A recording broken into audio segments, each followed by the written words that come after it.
बहुत सी साधनाओं के बारे में सुना होगा और किसी भी साधना को पूरा करना उसके कई नियम और विधियां होती हैं और साथ ही कई खतरे भी। आपको कई परीक्षाओं से भी गुजरना पड़ सकता है। आज हम ऐसी एक साधना के बारे में बात करेंगे जो है अप्सरा साधना। बहुत कम लोग होंगे जो अप्सरा के बारे में जानते होंगे कि आखिर ये अप्सरा क्या तत्व है।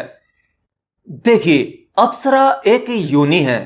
अप्सरा एक शक्ति का स्वरूप है जिसके अंदर आकर्षण, सम्मोहन और हमेशा से स्थिर रहने वाला यौवन, ये अप्सराएं शक्ति का ही स्वरूप हैं।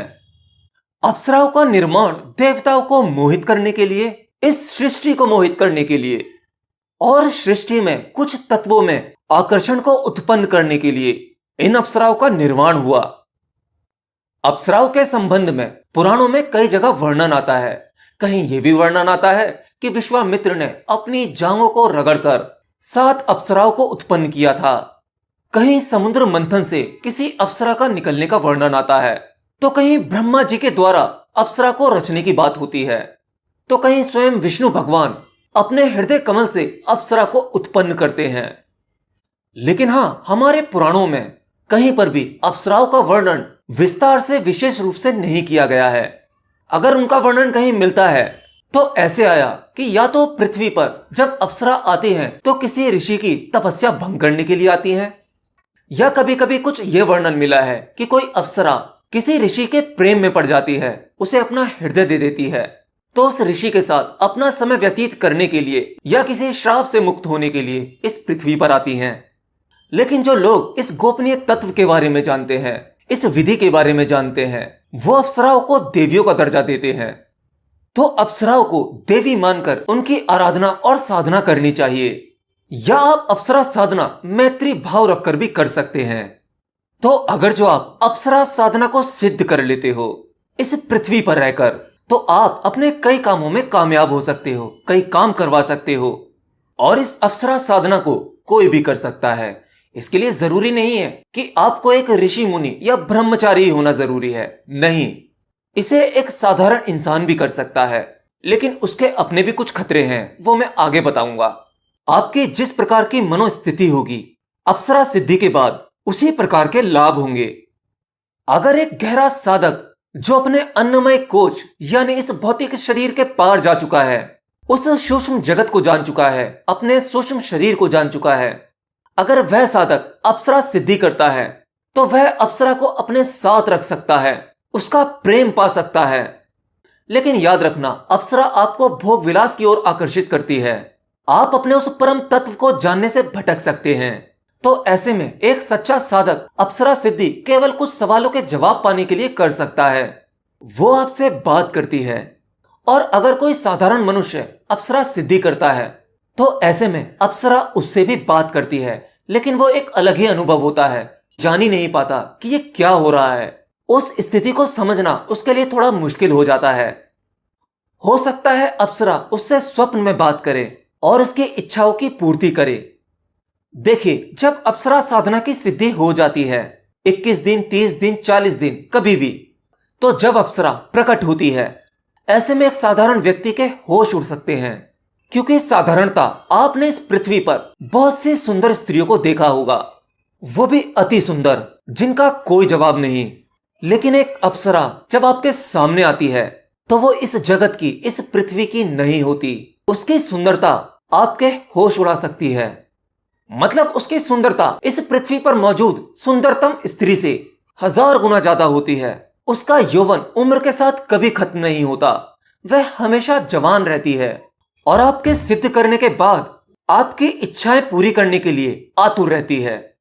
लेकिन ऐसे में साधक को एक बात हमेशा ध्यान रखनी चाहिए, और वह यह कि अप्सरा सिद्धि के बाद जब अप्सरा सामने प्रकट हो जाती है, वह आपसे बात करती है, तो साधक को उस अप्सरा के साथ सीधे सीधे उस अप्सरा को भोगने की जिद नहीं करनी चाहिए। क्योंकि अप्सरा के प्रकट होने पर आप उसका रूप देखकर इतने मोहित हो सकते हो जिसका कोई जवाब नहीं। तो आप सीधे अप्सरा को नहीं भोग सकते, क्योंकि अभी तुम में इतना सामर्थ्य नहीं, अभी तुम इतने उच्च कोटि के साधक नहीं हुए जो सीधे अप्सरा को भोग पाओ। हाँ, अगर आपको एक सुंदर स्त्री को भोगने की इच्छा है और अप्सरा सिद्धि के बाद आप अपनी यह इच्छा पूरी करना चाहते हो, तो वह अप्सरा अपनी शक्ति का इस्तेमाल करके आपके जीवन में एक सुंदर स्त्री का आगमन करती है। अपितु आपके अंदर इतना आकर्षण आ जाएगा कि कोई भी सुंदरतम स्त्री आपकी ओर आकर्षित हो जाएगी, क्योंकि अप्सरा आपको इतना आकर्षण प्रदान कर देती है। और वह अप्सरा जिस स्त्री को आपके जीवन में लाएगी, उस स्त्री में भी आपको अप्सरा जैसी सुंदरता नजर आएगी। अप्सरा सिद्धि के बाद जब अप्सरा आपके सामने प्रकट होती है, तो आपके जीवन में कई सारे बदलाव आने लगते हैं। आपका दुखी जीवन सुखमय होने लगता है। वो आपके बिगड़े कामों को बनाती है, आपको धन संपन्न करती है, या आपके जीवन में जो भी समस्याएं हैं वो उसे सॉल्व करती है। आप उनसे अपने आध्यात्मिक सवालों के जवाब भी पा सकते हैं। लेकिन अप्सरा पूर्ण रूप से उसी की दीवानी हो पाती है, उसी के प्रेम में पड़ पाती है जो उच्च कोटि का साधक होता है, और उसे भोगने के लिए ही वह उसकी तपस्या भंग करती है, उसकी साधना में विघ्न डालती है। और अब आती है बात महिलाओं की। क्या कोई महिला अप्सरा की साधना कर सकती है? तो जवाब है हाँ। अगर कोई महिला अप्सरा साधना करती है, इसे सिद्ध करती है, तो उस महिला साधक के अंदर विशेष प्रकार के गुण आने लगते हैं। उसके अंदर एक अलौकिक आकर्षण आने लगता है। उनकी आवाज में एक सम्मोहन आ जाता है। उनकी आंखों में एक आकर्षण पैदा हो जाता है। जो भी उन आंखों में देखेगा सम्मोहित हो जाएगा। मतलब उनका पूरा व्यक्तित्व एक आकर्षण से भर जाता है। तो इस तरह के गुण पाने के लिए महिलाएं भी अप्सरा साधना करती हैं, ताकि वो समाज में अपना एक स्थान पा सकें, दुनिया उनकी ओर आकर्षित हो पाए। एक स्त्री के लिए जब अप्सरा प्रसन्न होती है, सिद्ध होती है, तो वह अप्सरा उस स्त्री को वो सौंदर्य, वो आकर्षण सब कुछ प्रदान करती है। और ऐसा कहा जाता है, इस पृथ्वी पर जहां स्त्री की सुंदरता का अंत हो जाता है, उसके बाद से अप्सरा का सौंदर्य शुरू होता है, यानी एक मनुष्य की कल्पना के परे। और अप्सराएं बहुत सी हैं, उनके कई नाम हैं। पुष्पदिया, कनकापति, मेनका और गांधारी, इस तरह से कई प्रकार की अप्सराएं हैं। तो ये तो था अप्सरा के बारे में कुछ बेसिक। अब इसमें आपके कुछ सवाल आ सकते हैं, जैसे क्या अप्सरा को पत्नी रूप में पाया जा सकता है? तो नहीं, यह साधारण साधक के लिए संभव नहीं है, क्योंकि हमारा ये मनुष्य शरीर 5 तत्वों से बना है और अप्सरा का 3 तत्वों से। तो वह आपको पत्नी रूप में नहीं मिल सकती। लेकिन हाँ, उसे सिद्ध करने के बाद अगर आप उससे मांगते हो कि आपको यहीं इसी संसार में कोई ऐसी स्त्री मिल जाए जिसके अंदर अप्सराओं जैसे गुण हो, वैसी सुंदरता हो, वैसा आकर्षण हो, अगर आपको अप्सरा साधना करनी ही है तो देवी रूप में करो। आपके भीतर वह भाव होना चाहिए देवी वाला, या मैत्री रूप में भी कर सकते हो। पत्नी रूप या उसे भोगने के भाव से करोगे तो यह अति मुश्किल होगा। दूसरी बात, क्या यह साधना आसानी से की जा सकती है? देखिए, कोई भी साधना करने से पहले या उस साधना के दौरान, साधना पूरी होने पर आपको जो शक्ति मिलेगी उसकी कीमत आपको देनी ही होगी। ये प्रकृति आपकी परीक्षा लेती है। तो हो सकता है इस साधना में आपको कुछ डरावने अनुभव हो, आपकी मानसिक स्थिति विक्षिप्त हो सकती है। इसके लिए आपको बेसिक तैयारी पहले से ही चाहिए। अप्सरा साधना ऐसा नहीं है कि आपने मुंह उठाया और साधना शुरू कर दी। नहीं, ये ऐसे नहीं होगा। इससे आपको खतरा भी हो सकता है। बाहर से आप दिखा सकते हैं कि आप तैयार हैं, आप काफी स्ट्रांग हैं, मरने से भी डर नहीं लगता।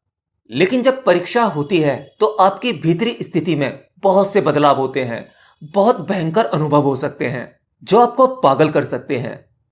अगला सवाल कि साधना को करने के लिए क्या कोई नियम है, कोई विधि विधान है? हाँ, साधना की सिद्धि करने के लिए कुछ नियम जरूर होते हैं, जिसमें शरीर शुद्धि, मन शुद्धि आवश्यक है। क्या इसे अकेले किया जा सकता है? नहीं। देखिए, ऐसा नहीं है कि अकेले नहीं हो सकती। इस सिद्धि को अकेले भी किया जा सकता है, लेकिन यह बहुत ही ज्यादा मुश्किल और खतरनाक हो सकता है। इसलिए अगर आप कोई भी सिद्धि प्राप्त करना चाहते हैं, कोई सी भी साधना में उतरना चाहते हैं, तो बिना गुरु के आपको यह सोचना भी नहीं चाहिए। गुरु आपके लिए सरल रास्ता बनाता है, आपको साधना में होने वाले उन खतरों से बचाता है। और जब गुरु कोई मंत्र देता है तो वह आसानी से सधता है। तो इसीलिए इस साधना का मंत्र या तरीका मैं वीडियो में नहीं बता रहा हूं, क्योंकि मैं जानता हूं अप्सरा की सुंदरता देखने के लिए उसे महसूस करने के लिए, वो अनुभव करने के लिए इस साधना में कोई भी कुतूहलवश उतर सकता है